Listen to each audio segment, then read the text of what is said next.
Okay, thanks, Pat. Well, I'll let a few more people walk in the door before we get going, because we got an hour and we'll use it, but we certainly have time to get the quorum together.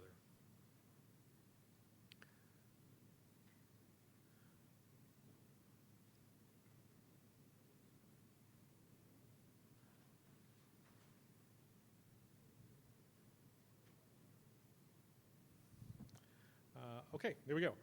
So my name's Jim Westorp. At work, we've got a whole bunch of Jims. Jim Carnes, whose picture's up there as well, is my partner in crime in many things. He actually harks from the CTO office of Siena, and he actually worked for a large government agency before he came to Siena. So. Both he and I have been supporting government applications at Siena, which is a network equipment company for quite some time, and we actually put this together about a year ago now for last year's AFCEA, which of course didn't happen. So I'm glad to be here today and basically pick up the baton and start covering some things that we think are pretty important in terms of how you architect secure networks and what some of the specific characteristics of those secure networks are, and in particular how you can use aspects of inventory as a foundation for that. And one of the perspectives that I want to bring to this and I want you to take away is that as you're thinking about what I'm talking about, and as we're going through this presentation, historically, a lot of the work and attention from cybersecurity perspective is all done at the upper layers of the network, layer 3, layer 4, and beyond, and rightly so, because that's where a lot of the attacks are happening, and a large part of the surface area, if you will, of the network exists at those higher layers. But as we think about what it takes to secure the network overall, we really need to look at all aspects of the network and all layers of the network. So I'm going to talk about some things that are, of course, applicable to networks as a whole across all layers, but I'm also going to highlight some of the things that are applicable at the lower levels of the network as well. So as you're going back to your day jobs and, and thinking about, for those of you who are involved in network architecture, hopefully giving you some things to take away and think about as you go about securing your own networks. So this is intentionally a little confrontational in that if you think about the various attacks that are happening across the infrastructure and the different ways that networks are being compromised, you can and you should think about why is it that traditional security, firewalls, intrusion detection systems, the various log filtering, analytics, etc.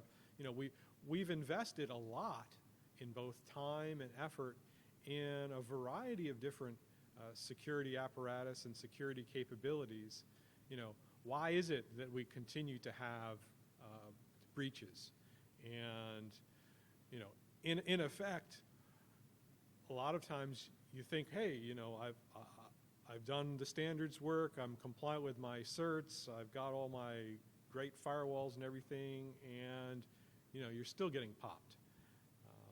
And it's one of the things that in the security business we always have to be continuously vigilant, because there's always somebody coming in with the 0 day or taking advantages of the weaknesses that are there. So in many cases, you can do everything that you think is the right thing to do. You think you've got a great security solution, and still folks are getting in. So, why is it that we can have we have next generation firewalls and still people find way to dig through and tunnel through those firewalls?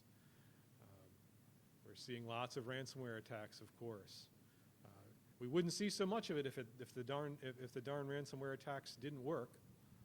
So that's obviously an issue. There's lots in the news and lots of effort towards having global threat intelligence and taking advantage of that, and still we have attacks that are, preempting those defenses. And one of the most troubling things, and why we have things like SolarWinds and others, is, why is it that the average dwell time for somebody that is actually able to penetrate your network? How is it they're able to lurk around in many cases for months? The average, at least when this survey was done, people are inside your network that ought not to be there for 120 days. That's 4 months. A lot of stuff. So, kind of what's the point of all the advanced technology if the breaches keep happening? And so you really need to kind of go back and start looking at how are all of the different layers of defense that we have, how are they getting breached in various ways? Firewalls, well, one of the problems with firewalls is in many cases they automatically configure, right? Some application on the red side, or not red side, but on the application side needs a tunnel through. It sends a command, it creates a tunnel, and now if the bad guy's paying attention, he knows what tunnel he can go back in on because you just opened the darn thing up.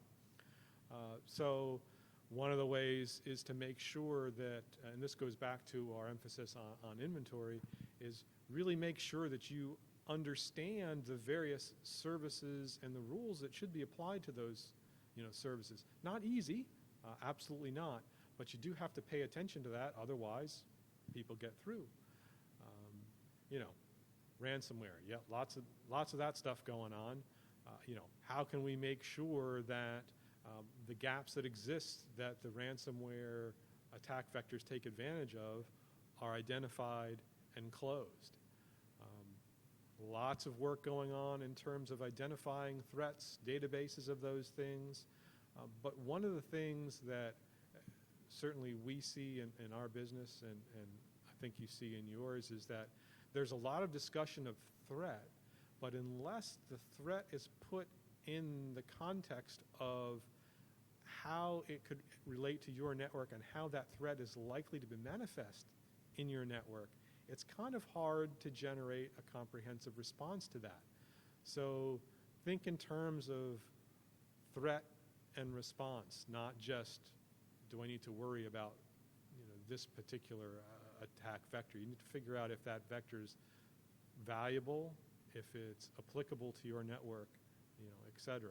And what are the things we can do to, of course, get the, you're probably, if you've got critical infrastructure that's under management and a nation state wants to get in, as we all know, they're going to get in. But how can you detect them quicker so that you can get them out and they don't have the dwell time to go map your whole network out and figure out a way to pop you? So cyber defenses are only as good as the foundation on which they're built. So, what kind of foundations do we want to erect? As I mentioned, key to any kind of defensive policy is making sure that you understand the adversary, understand what's valuable, what they're likely to go after, and the kinds of attack vectors. Now, obviously you're not going to be able to get all of them because your adversary is constantly evolving as you do. But by trying to put yourself in the adversary's shoes and identifying all the things that they might possibly do, gives you a leg up in terms of how you configure and manage the various defenses for your network. You also need, besides understanding the attack vectors, you need the awareness to be able to detect when they're there. And then you need the automation so that when you do detect an issue, you can make an appropriate and rapid response. The motivations of our adversaries are many. Of course, from the overt and financial side of things, that's where the ransomware and some of the nation-state things that happen with standards manipulations, et cetera. More covert kinds of attack in terms of denial of service attacks, the usual social media manipulation, et cetera. And then some of the harder core ones, the nation-state-led ones, where they're after military and political gains. They're trying to exfiltrate the data, collect and store, even do actual outright manipulations of the data. And this is where, again, you want to understand the kinds of things that an adversary might do to you. And again, I've focused here on some of the more physical kind of things that can happen to a network, because that's actually where we, Sienna, sit in the network. And it's also, like I said, an area that doesn't get quite enough attention in my view, and something that I think it pays to pay attention on your part and kind of like you to think about. So, if somebody's going to go after a network and they're not going to do the script kiddie stuff or, go after it at higher layers, the really big nation state dudes, what are they going to do? They're going to tap your fiber. And they're going to collect the data. And if they can't break the encryption today, they're going to store it away so maybe they can break it later. Many of these adversaries have robust and advanced information about the networks and the kind of paths that are in the network. They'll do things like cut and forward, where they'll know you've got a work path and a protect path, someplace you're going to go if part of your network fails. And maybe they can't get to your whole network, but they can get to one piece of it, and then they can get a little backhoe fade going at the right place in the network, and shazam, your network, by protecting itself, is going to switch the traffic right into the place they want it to pick it up. And that goes into some of the architectural considerations that you have to make. Of course, there's the usual position and wait. They'll infiltrate you, and then they'll just wait, and then launch an attack at the appropriate time. Denial of service attacks, of course, we've all seen those. You basically mechanize a whole bunch of bots to try to make requests of a particular location, and you can actually cause huge traffic demands to occur in various places of the network. The usual social engineering stuff, and some of the really scary stuff, physical changes, making adaptations to hardware itself, changing servers. Basically, if you don't control the physical parts of your network, you're in a bad place, because again, the unsophisticated folks won't get you, but the sophisticated folks will, and when they do, you won't know. And all this thing is meant to highlight the sorts of areas that they're going after, right? They're going after end user devices. They're going after the NMS systems, the network management systems that run the network itself, right? The really bad actors, sure, they'd love to get your iPhone or your Android phone or whatever, and that's good. But if they can get access to the network itself and redirect things to places, networks today are flowing terabits worth of information. So there's massive exposure if that can happen if folks get into your NMS systems or your operational systems. Supply chain, software supply chain in particular. Of course, we've known as an industry about that for some time, but SolarWinds, of course, was a bright, shining example of some of the really nasty things that can happen if you don't control and protect your software tools the same way you protect the physical network assets. All of this is meant to say that what we really, one of the things that's extremely important is to understand the characteristics, the architecture, and specifically the content of your network from an inventory perspective at multiple layers, so that when somebody who's not supposed to be there gets in there, you have the ability to find them and then, of course, remove them. So let's take a look at some of the characteristics of a secure network and what some of the things that are possible in order to adapt your network and your network architecture to be cyber secure. So in order to be considered safe, there are a number of different terms that, depending on who you're talking to, they'll use, but we broke it down into 5 areas.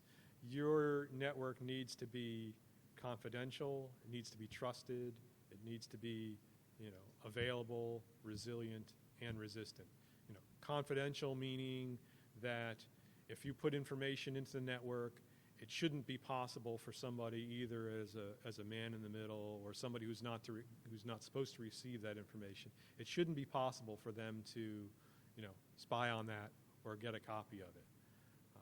From a trust perspective, you've got to make sure that the devices that are actually operating on your network are trusted and are allowed to be there. A network is no good if it's down or there's some kind of corruption in it and you can't get connectivity. So availability needs to be a key part of the network. And then that available network has to be both resilient, meaning if there are problems, if there are faults, if there's some kind of failure in the network itself, it can recover, restore the path, etc. And the last thing that we say is that, it wants to be resistant, meaning if somebody does have a successful attack, you're going to have a way of mitigating that attack or getting them out of the system. So let's just drill down a little bit in terms of what it means to be confidential. And here I want to highlight, so encryption, right? Okay, yeah, obvious, Captain Obvious, makes sense. We want to encrypt the data on the networks, and we do. But one of the things to be considered is where do you want to perform that encryption on the network? You say, oh yeah, I've got my my IPsec, or I'm using my secure FTP and secure HTTP, I'm good, right? Yes, you've protected an element of the data flowing across the network, meaning that particular session, but there's actually a fair bit of what I'll call overhead information and command and control information, which actually a variety of our intel agencies call metadata. It's, to use a telephone analogy, it's not the conversation itself, but it's who you called. It's when you called them. It's how long the call lasted. And there is a lot of information like that, that even for digital data is still sent in the clear, even if you are encrypting the conversation itself. And what that drives you to think about is, how can I encrypt things in such a way that I cover up not only the conversations themselves, the actual data in flight, but actually all the metadata associated with those conversations as well. And that will drive you to think about encrypting at lower layers of the network than you might otherwise think necessary. Now, I'm not here to say that, so one of the places to encrypt is, at layer 0 or layer 1, right? So, which is the OTN layer or SONET SDH, for those who are familiar with the older protocols, the actual frames that send the data. So I'm not here to say that that's all you need to do. But what I am saying is that it makes sense to consider that you should be encrypting at multiple layers of the network and making some definitive decisions about where you do that. One of the reasons to encrypt at lower layers of the network, meaning, not the session or application layer, which is what secure HTTP or secure FTP is, and not even at the IP layer, right, IPsec, but at the lower layers, and the reason that that's important is because when you encrypt at the lowest layer, you'll cover up all of that metadata as well. So there's pretty much the entire data stream of the conversation itself, plus all the overheads, everything, plus even the type of data, whether it's Ethernet data or data center protocols, all that stuff gets encrypted when you encrypt at the lower layers. So consider using what we call layer 0 or layer 1 encryption, which provides basically protection for, it's point-to-point, but it provides encryption for really the fiber plant itself. So if somebody is, if you're worried about somebody actually tapping your fiber plant, having a lower level or bulk encryptor is something that you want to consider because it covers everything. They can't even tell what kind of service you're talking over. And because they're also done at fairly high data rates, these days most fiber optic systems are running at 100 gig per wavelength, and there can be 50 or 60 of those things. So there's multiple terabits now actually tens of terabits that are now capable of being sent over fiber optic networks. And by bulk encrypting at the lower layers, one, you cover everything up, and two, you force your adversary, if they really want to tap you, it forces them to pretty much store multiple 100 gig flows. And well, if somebody's going to be doing that, they're going to need an entire data center. That's pretty hard to hide. So it makes the problem, from a practical standpoint, fairly intractable, and is a good way of securing the lower layers of the network. Still need to do some encryption at the higher layers, but we think it makes sense, particularly if you want to defeat some of the state-sponsored folks, to look at encrypting at the lower layers. Sometimes, your services, you as a network operator don't own your own infrastructure. You're going over AT&T or Verizon. In fact, many cases I know that's the way. But you still want to do your encryption at least once at one of the lower layers. If you can't do it at layer 0, do it at layer 2. Do, MACsec, et cetera. So, confidentiality, encryption, think about doing that at the lower layers. From a trust perspective, obviously you need to know specifically what path the data is taking through the network. And most networks have multiple paths for a variety of reasons, for resiliency, for redundancy, and just for capacity reasons. And these days there's control plane information that can move that traffic dynamically to multiple places. So you really need a dynamic way of tracking your data through the network, so you know where it is at any particular time. There are tools that can be used for that. You need to control your infrastructure, itself, making sure you understand specifically what equipment is being used at any given time and what traffic is flowing through that equipment. Although these things are part of knowing your inventory. And then also understanding and not letting float the configurations of your equipment. You really need to have the configurations locked down, managed, and controlled. And of course, you can't let untrusted gear into your network because that's a whole nother attack chain.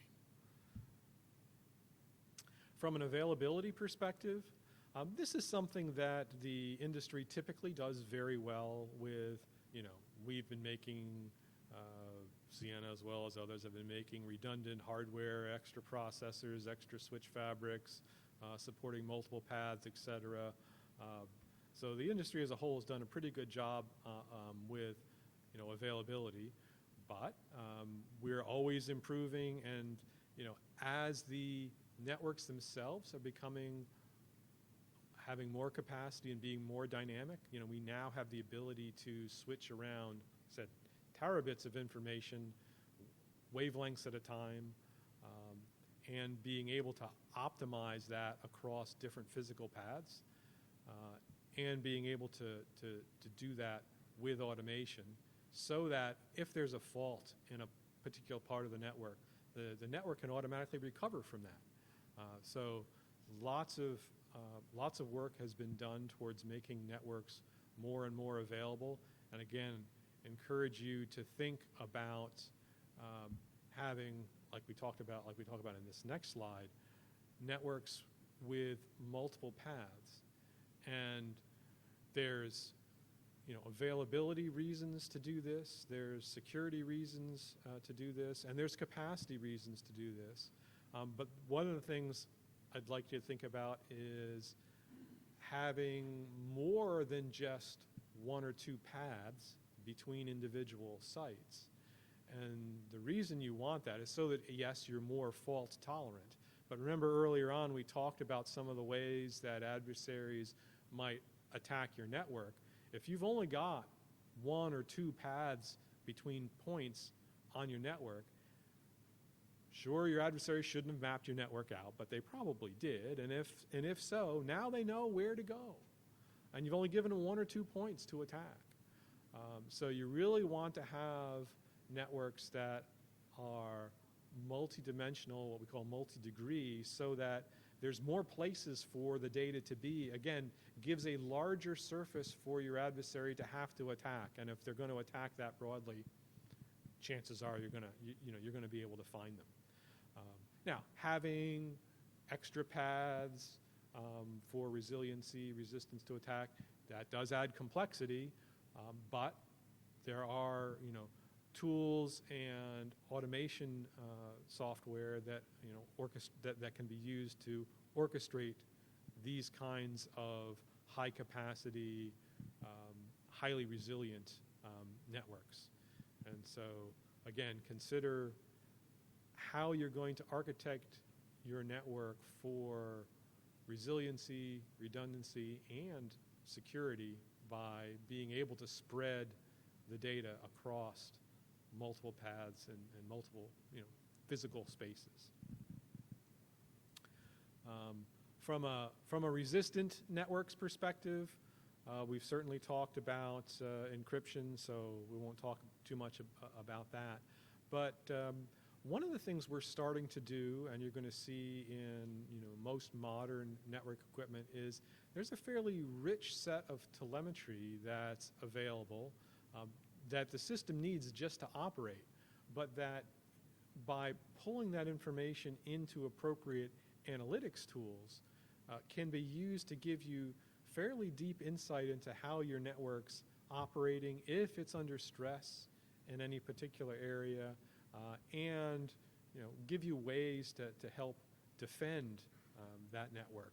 And then again, that orchestration and automation capabilities that we have with more software-aware network constructs can be used to deploy defenses.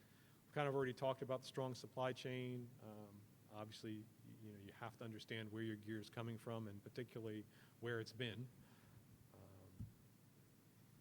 And so what I wanted to do next is really talk about, so with that as an introduction, how does inventory fit into that?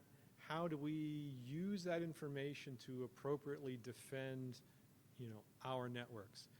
The key to all this stuff is really to know what's in your infrastructure, and it's easy to say, particularly for networks that have been in existence for a while and that have been evolving through, various changes in ownership or architecture changes, et cetera, is that it's easy to say. It's not so hard. It's actually rather difficult in many cases to actually definitively get a handle on that physical infrastructure and logical infrastructure with virtual machines, et cetera. But you really need to spend the time to do it. because if you don't know what's in your network, you won't be able to determine when something's changed in such a way that maybe it's a tell of somebody trying to attack it. So baseline the capabilities. You can't detect an anomaly if you don't know what's normal, and this is everything from fiber baseline, so how you're physically connected, how the network equipment is actually operating, the different monitor points, in terms of compliance. Are you NERC FERC if you're in the enterprise space, or the appropriate NIST certifications? Compliance is important, but that's necessary, but not sufficient. It's also key to look at the alerting structures that you set up, having tailored and customized alerting towards those scenarios that we talked about early on, where you want to understand your adversary and the kinds of attacks that are likely to occur. And there's always going to be a 0 day, so you got to be ready for that, but still, you want to be able to customize and tailor your alerting so that you're not getting false alarms every time a train goes by, etc. There's training for the people who have to operate and work on the network itself, of course, working with trusted vendors, etc.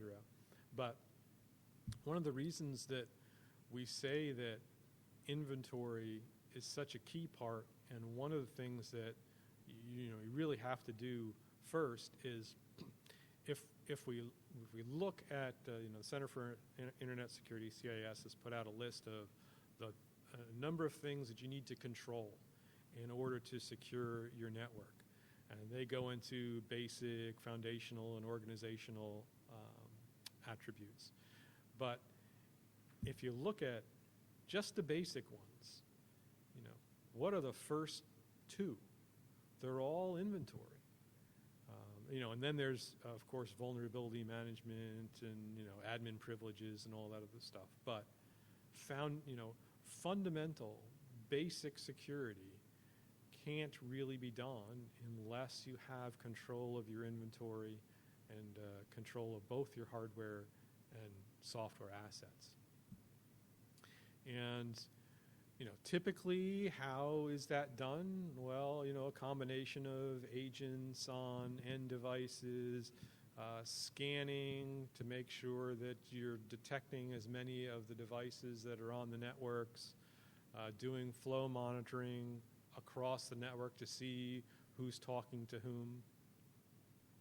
But critical to all that is, understanding what normal is and understanding what your inventory is, so that if somebody shows up who's not supposed to be there, or if somebody shows up not configured properly, you know that inventory is key to that. Now, we talked about agents, scanning, etc. All these are part of a appropriate cyber defense system, but each has its pluses and minuses, of course. Agents, because they sit on end devices, have great fidelity. They're good. They're highly accurate. They're always current because they're on the device, but they consume resources on your device. They tend to be platform dependent. And if you have them on your device, kind of like SolarWinds again, if somebody corrupts them, now you've given them an into your device. So, not saying you shouldn't be using them, but there certainly are things to think about. Scanning is talked a lot about as, okay, so we can figure out what the inventory is by scanning, and yes, you can. It'll confirm the existence of something. You can use it for service discovery, and then based on what you've discovered that's in existence, you can come up with a list of vulnerabilities for the things you scanned. So that's all good. The problem is many networks have hidden segments, many times on purpose, for valid security reasons. But if they're hidden, you can't scan them, then you can't figure out what's there, and if somebody plants something on your hidden network, you don't know. There are actually unknown segments, things that are there that you don't know to scan, and if you don't know to scan it, well, again, it's pretty much invisible. And oh, by the way, you're not going to find somebody who doesn't want to be seen or heard from. You can scan them, they're just not going to respond. And so it helps you understand inventory, yes, but it won't help you find your adversaries because they're going to ignore it anyway. Now when we get to flow monitoring, now you're getting to things where,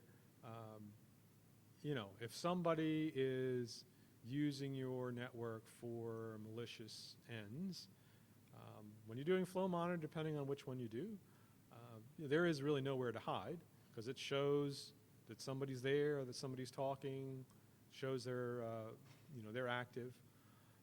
But there are a number of deployment challenges with flow monitoring, and in particular,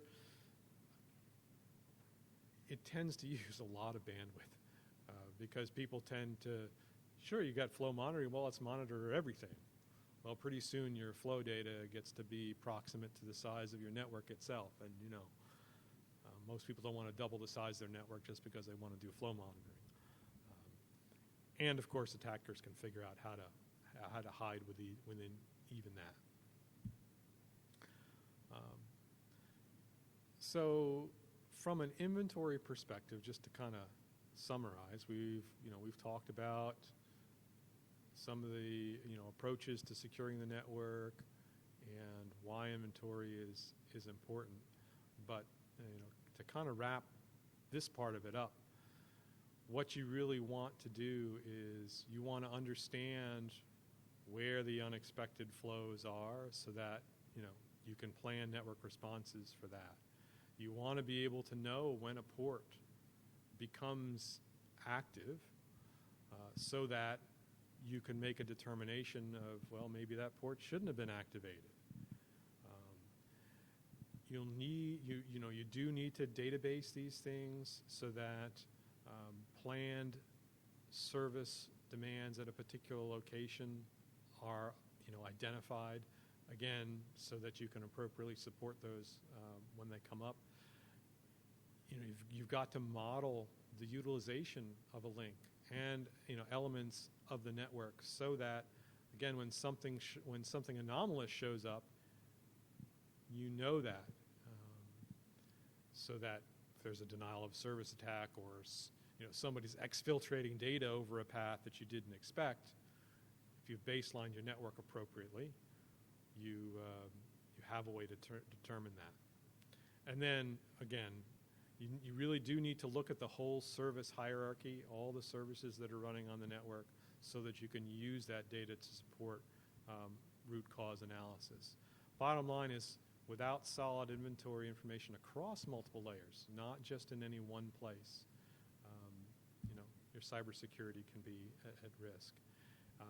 This here is just an example. It's a product set that Ciena offers. There are a number of different vendors who offer similar things, but because of the focus on inventory, there are a number of compelling tools which can look at inventory across multiple layers and across multiple aspects, both physical inventory.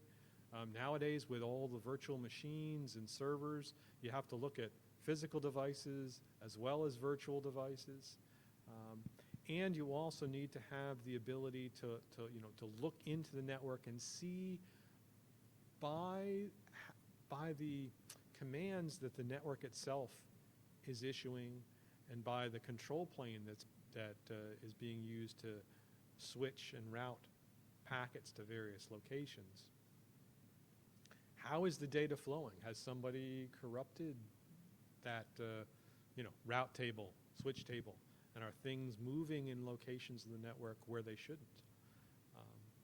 By having a comprehensive set of tools that can help you build a plan for that, it's very important. And so, from an inventory perspective, we talk about federating data, being able to look at data from multiple databases, putting that together, and being able to look at that holistically. So you want to be able to look for tools that enable you to do that.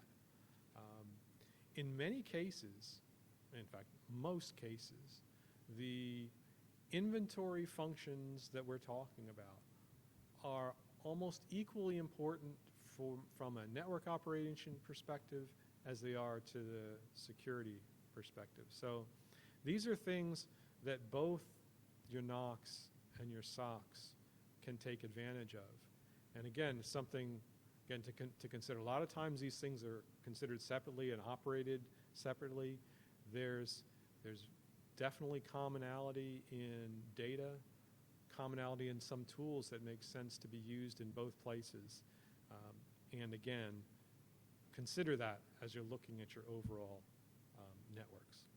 You know, we've talked about inventory physically. We've talked about inventory from a logical perspective with virtual machines, et cetera, and there are tools to help maintain that. Just build this out.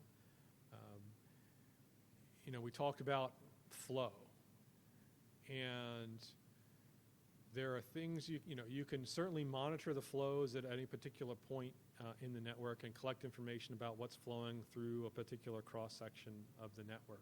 But one of the things that is particularly useful, both from an operation and a cybersecurity perspective, is if you had visibility into the actual control plane information that's being used to route packets through the network. So now I'm talking about layer 3. And there are now an up-and-coming set of tools that allow basically a logging and analysis capability to happen in conjunction with the routing functions. So these are tools or devices that actually peer with your routers in your network. They basically behave like a router in that they participate in the control plane information exchange, but they don't change anything. They just monitor it. And we also log it for the purpose of understanding what the state of the network is as a function of time. And so if there's a problem in your network and maybe the traffic, there was a failure on a router or in a particular location and traffic got switched around, well, the latency might have gone up because it got switched to an alternate path. Or maybe that path was congested, and because it's congested, you're getting some packet loss. But then the original problem that caused that switch corrects itself, and now the traffic goes back. It might look to the end user like a network flap. Something went bad and corrected itself. But then they call you on the phone and say, hey, what was that about? And in many cases, you don't have enough visibility to make that determination. And a class of tools like this, because it's recording control information as a function of time and storing it, and basically it's like a DVR function for your network configuration and your routing configurations, and it's a great way to do forensics. It's also a great way to, again, figure out what your flow or capacity inventory is, so that you can map the best places to place data in your network. So that there's certainly things in most networks that you want to let the automation handle, but in many cases for a specific event, you're going to want to maybe direct traffic in a particular place. Having the ability to understand from a route and flow perspective what the state of the network is as a function of time, and what's its ability to pass new data is very important in order to optimally run your network and to optimize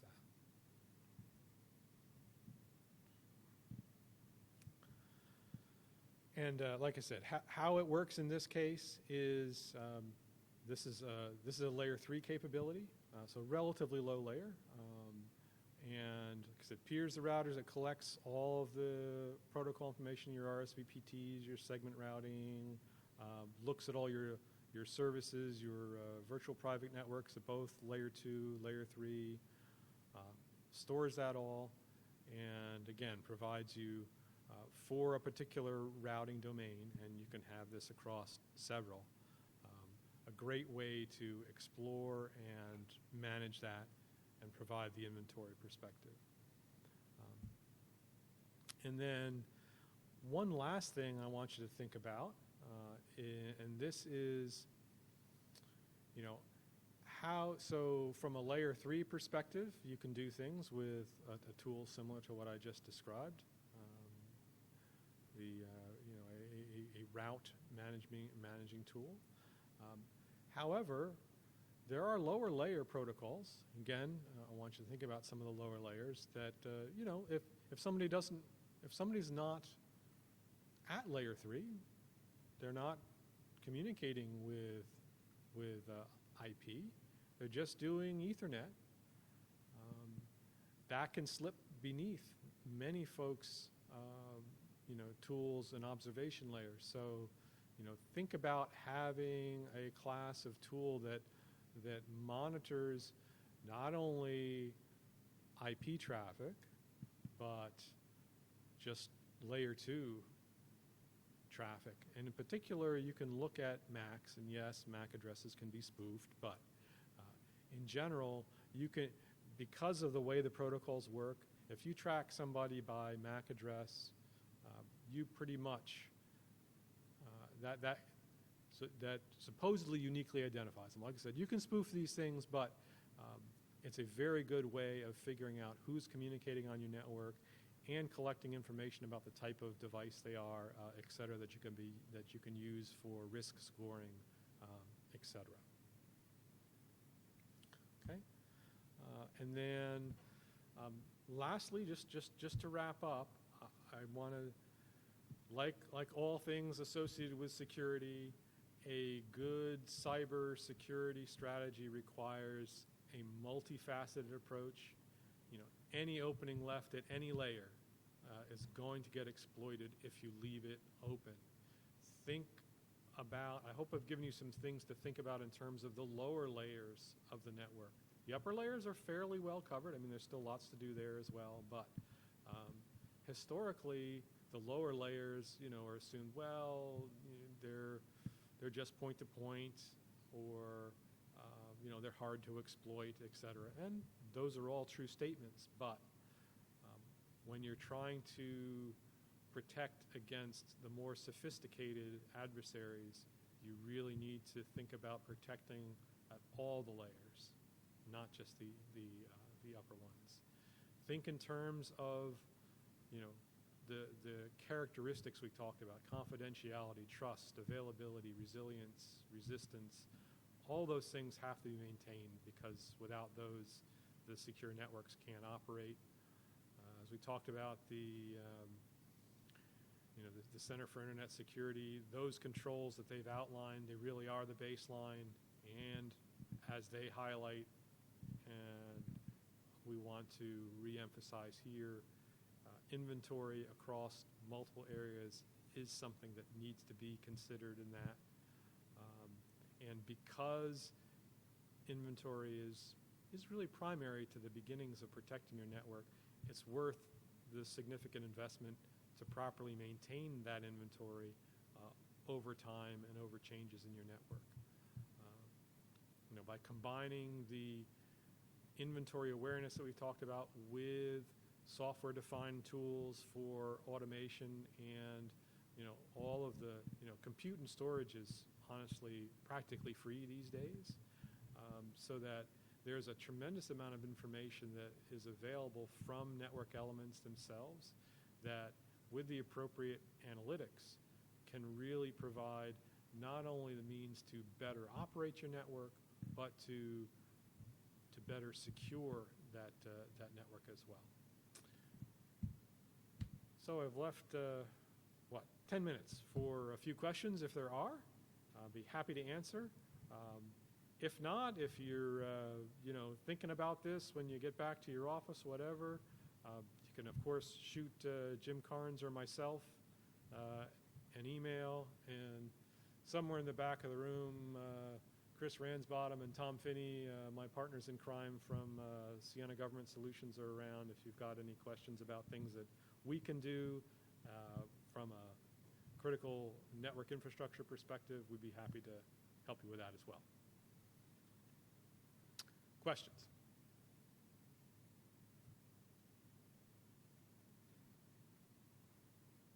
Yeah.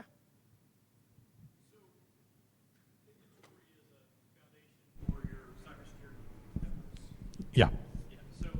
They're recording this, so. Okay. Thanks. So inventorying for cybersecurity requirements, so you also need that same inventory for your operate and maintain of your environment. What we see a lot of times is, a product or a solution will come forward with, a cybersecurity approach or a operate and maintain approach, but not both. So how do you get after all of the requirements and not just a silo for cyber here? Yeah, excellent question in terms of how we get at the multiple aspects of that. And we talked a little bit about it here. At least when we look at that, this is where we get into this federated approach, basically being able to look at and being able to consume information from multiple databases and collect that in a hierarchical database. So that's how we look at it.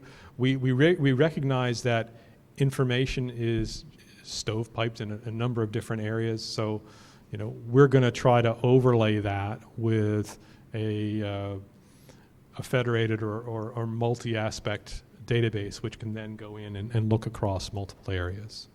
So it's absolutely work. It's absolutely something that's not free or for easy, but yes, it's something that's important, and that we do have tools to prosecute. Any other questions?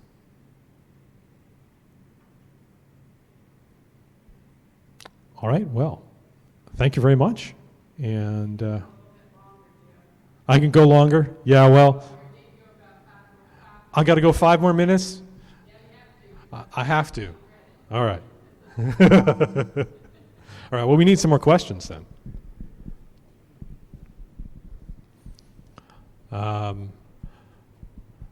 All right, question.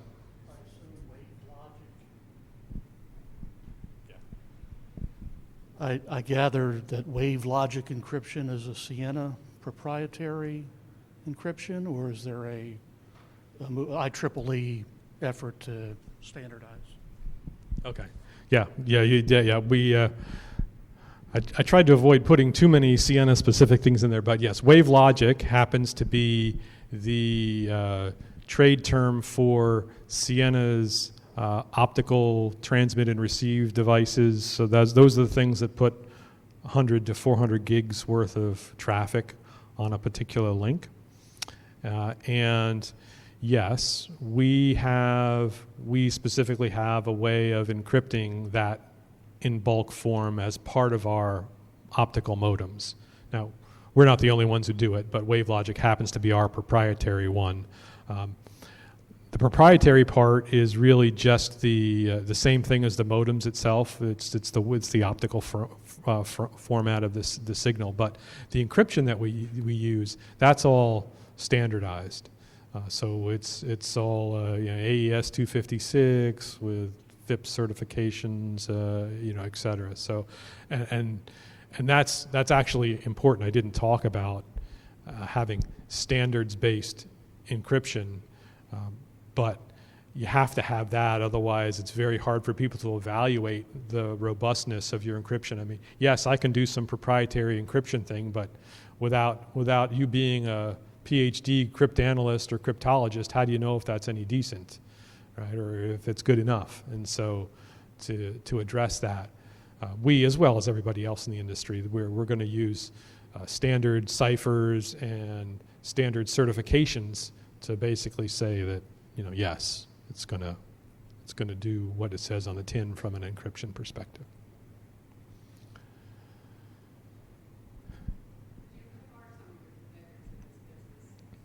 Ooh, boo, hiss. She wants me to talk about my competitors, but no. Yeah. So Sienna is we're a packet optical transport and switching company. We basically build. So actually, for the folks in the room, our largest DoD customer is DISA. So when you're using the DoD core network, you're running over Sienna equipment. There are, of course, a number of folks who make similar equipment to ours: Cisco, Infinera, Fuji, Huawei, ZTE. Of course, we don't. Nobody stateside wants anything to do with that stuff, but yeah, there's a handful of significant competitors, and we all have our strengths. But the interesting thing, just from an industry perspective, and again, why it's increasingly important to protect the networks is because the criticality of the networks is of course growing, and just the mass volume of information that can be put over the networks, and the importance of that information is increasing. I've been in the business over 20 years now, 23 years now, and we've gone from being able to do actually. Sienna was one of the innovators in that. Our initial systems could do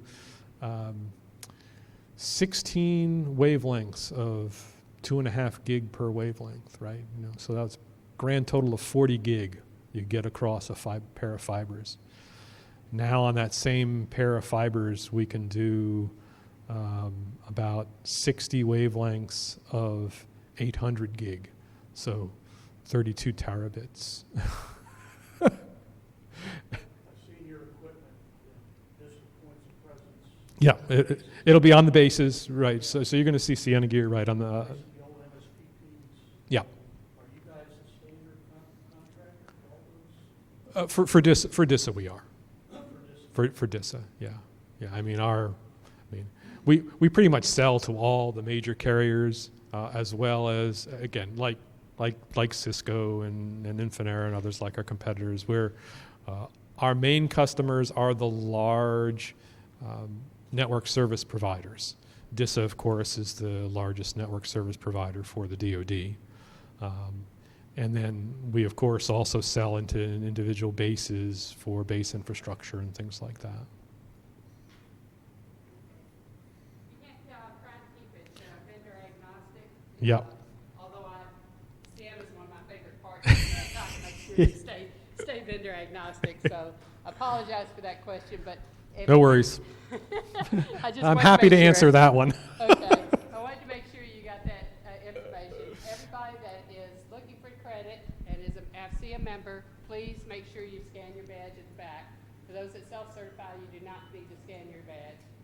Thank you. Thanks, everybody. Thanks, Jim.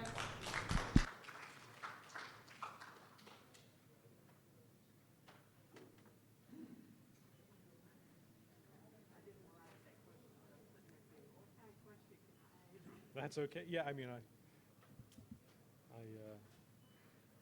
intentionally finished with 10 minutes to spare because I figured I'd get some questions. But it's tough. Sometimes they'll ask them, Yeah. they'll ask you questions for some reason all day today.